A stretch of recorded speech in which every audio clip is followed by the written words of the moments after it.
live stream, second live stream of the day. Hit that like button as you come in. Say what's up in the chat. Say where you watching from for a shout out. All right, guys, we got a couple of clips to react to today. I'm pretty hyped. Some of them are a continuation from earlier, but most of them are new clips. We got a lot of GOP and Senate things to react to. So do me a favor, as you come in, hit that like button, say what's up, say where you're watching from for a shout out. Put your opinion in the chat. You guys are allowed to share your opinions here. Keep it cordial, keep it respectful, keep it short, because if you don't, Streamlabs will think that you're spamming and they will block you. Say what's up to each other, interact. We're going to go through a couple of clips tonight, and then we're going to end the live stream in about an hour and a half, 2 hours from now. Who knows, maybe longer. We're just going to rock out. I just want to shout out my subscribers, anyone who supports me. I appreciate you guys. I say this all the time on my streams. I say it every night. You guys know I'm a respectful person. Here's the announcement and the disclaimer I'm going to give you. If you guys disrespect my subscribers or my supporters, this is going to be the one thing that's going to cause me to kick you out of my live stream, all right? People who come here who support me, they're here to support me. So it doesn't matter if I've been rocking with you a long time. My friends can't come in my live stream and talk crap to my subscribers. So while you guys are in the chat, be respectful to each other, be cordial. I don't care what you say. I don't censor you. If YouTube blocks you, I usually make you present and current or visible so you can be seen. But if Streamlabs blocks you, it's one of my moderators, so I can't override that. I might just copy and repaste. I might just copy and paste your comment and like kind of put your comment back into the chat. I'll do that for you if Streamlabs blocks you. But other than that, just be respectful, guys. I appreciate my subscribers and all my supporters. So just keep it cordial in the chat. And other than that, let's get ready to rock out. All right, guys. So first up, we got a lot of different clips to react to. So honestly, I'm just going to jump right in because you guys know how the newsathons go. We go through the current events. We exist so we don't go to the polls ignorant.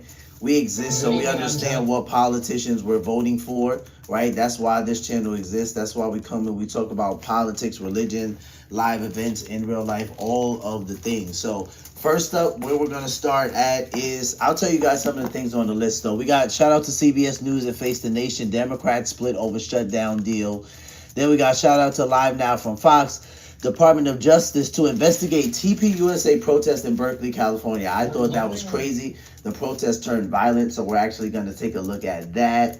What was another thing that I had there? Trump threatens BBC with $1 billion suit over J6 speech edit. So it's a defamation suit. We got FAA increases flight cuts as Trump threatens to dock pay.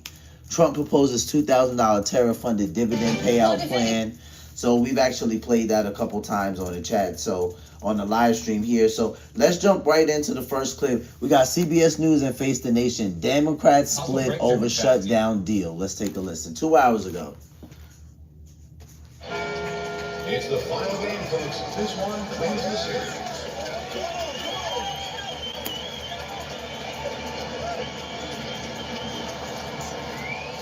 If it's important, it's not worth compromising. Which is why with farmers, you don't have to compromise quality to get great savings on your insurance.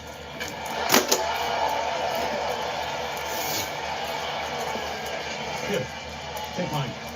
We are farmers. Bum, bum, bum, bum, bum, bum. Possible breakthrough, in fact, in talks to end the government shutdown. Last night, the Senate voted to move ahead with a bill to reopen and fund the government. 7 Democrats and 1 independent joined Republicans, exposing a wide gap with other Democrats who've been fighting to keep Obamacare subsidies for millions of Americans. We're joined now by one of the Democrats who broke ranks, that is Senator Jeanne Shaheen of New Hampshire. Senator, thank you very much for being here. This is a big morning here because no one wants the shutdown to continue, and we might be on our way out of it. At the same time, from the perspective of your party, the goals here were to show your voters you could stand up for to President Trump and to guarantee that extension in health care subsidies. I look at this and I see you didn't achieve either, so people wonder, what was it all for? Well, we did. We stood up to President Trump for 40 days, and let's remember why we're in this position. It's because President Trump and Republicans in the Senate and House refused to fund health care to keep costs affordable for millions of Americans. Now, we're going to be able to continue fighting on that issue because of the agreement that we struck with the Senate majority. But we're also going to end the suffering of millions of Americans, people who are not able to get their food assistance, federal employees who have been out of work without paychecks. Some have had to work with paychecks. They're going to be brought back. They're going to get their back pay. Contractors are going to get their back pay.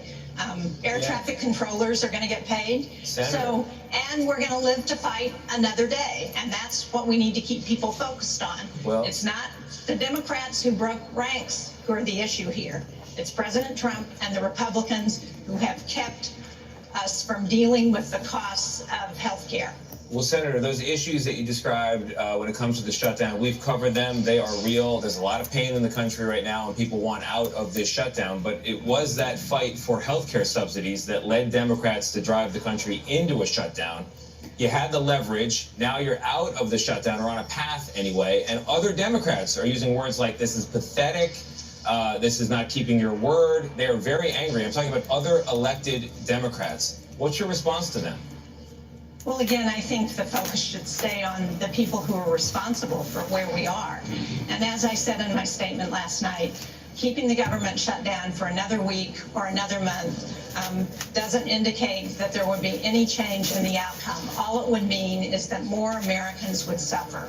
We need to get this government back open. We need to get people paid. We need to get people air traffic moving again. We need to get people making sure that they can get their food. Because unfortunately, this is the first shutdown where we saw Donald Trump refuse to provide the benefits to make sure that people could continue to eat.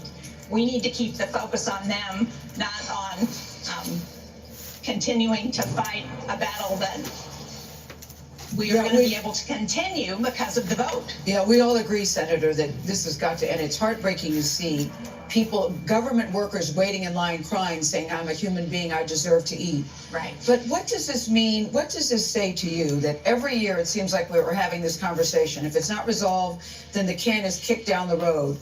Why is this so difficult, number one? And number two, why can't we come up with a way that Congress, you guys don't get paid until these people get paid? It seems to me if they had that kind of scenario, they would work this stuff out. I keep thinking, suppose we weren't paid here at CBS when we didn't do anything wrong, but the people making the decisions are still getting paid. I wrestle with this. It makes no sense when I see what is happening to the government workers in this country. So the first question, I said, why is this so difficult?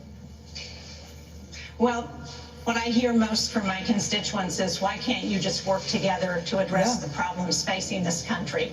I think this bipartisan agreement gives us an opportunity, hopefully, to turn the page on that. But we do need a long-term way to address the fact that we should not be putting workers at risk, the people of this country at risk, when we have policy disagreements. And I think there's real interest in trying to do that. And I hope there's a real commitment. What we've heard from many of our Republican colleagues in the Senate is that they're willing to work on health care. Now we can hold them accountable. We're going to have a vote. We're going to see if they're really willing to work on it. And if they're not, the people of America can hold them accountable. Senator, echoing Gail, I think a lot of Americans are going to be very happy as we head toward the holidays to see so many other Americans going back to work with this shutdown potentially over. But another American may be out of work. I'm talking about Chuck Schumer. A lot of people in your own party think he should be out of a job. Ro Khanna is one person who's saying that this morning. You worked with him to get to this moment of potential breakthrough. What do you make of the criticism? Do you think his days are numbered as leader? Well, I think the House members who are critical should stay focused on what they can do in the House to ensure that we have a vote on health care, and to make sure that we hold Speaker Johnson and President Trump, who are responsible, accountable for where we are. The fact is, Senator, what this agreement is going to do is it's going to force Speaker Johnson to bring the House back in. He's been out since the beginning of September. It's going to force him to come back in and to deal with health care and Senator, all kinds of other issues. I apologize for I said Ro Khanna. I could have said Alexandria Ocasio-Cortez. I could have named a whole bunch of people. There's people on the Senate side as well. And as I said, they should stay focused on who's responsible for this problem. It's not Chuck Schumer. It's Speaker Johnson, it's President Trump, it's the Republicans who have refused to have a vote on health care. Now we have this opportunity, and we're going to take it, and the people of America will have a chance to see who's on their side. Senator Shaheen, thank you very much for coming on this morning. Appreciate it. Congressman, the deal is done in the Senate. You are unhappy. How unhappy are you and why? Well, I'm unhappy because people's health care premiums are going to spike. Yesterday, when I was at Fort Worth Airport waiting 6 hours because of all the delays, someone came up running to me and he said, look, my father's insurance in Arizona, who's a taxi cab driver, is going to go up from $44 a month to $2,600 a month. That is outrageous. The Democrats should have fought for some help for that taxi driver and for 20 million people around America like that. How much of this do you put at the feet of Charles Schumer, the Democratic leader in the Senate? Most of it. I mean, he's the leader of the Senate. This deal would never have happened if he had not blessed it. Don't take my word for it. Take the word of other senators who are saying that they kept Senator Schumer in the loop the whole time. Look, I've worked with Senator Schumer. He did an incredible job on the CHIPS Act, on the IRA, on infrastructure, but it's time for him to be replaced. He is not meeting the moment. He's out of touch with where the party's base is.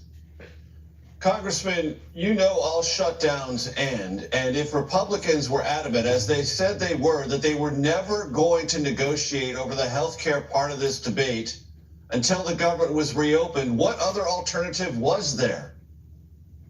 Well, I don't think that they would have been intransigent on that. Michael Lawler, a Republican, was floating the possibility of a 1-year extension to the Affordable Care Act tax credits. So we wanted a permanent tax credit extension, but could we have gotten 1 year or 6 months? I think so, especially when Donald Trump was reeling. He said that he lost the election because of the shutdown. He was putting pressure on them to get rid of the filibuster. Frankly, we should have at least had them get rid of the filibuster. That would have been a better option. But here we got nothing. And here's the point. Obviously, Senator Schumer entered this thinking that the Republicans were not going to be intransigent. Why else make the Affordable Care Act the purpose of the fight if you thought there was no chance of success? You mentioned being at the Dallas-Fort Worth airport. Was a prolonged shutdown, meaning 45 days, 50 days, 55 days, going to be worth it, that damage and disruption to American travel over the Thanksgiving holidays, over this healthcare issue? You were willing to go that far? I believe we could have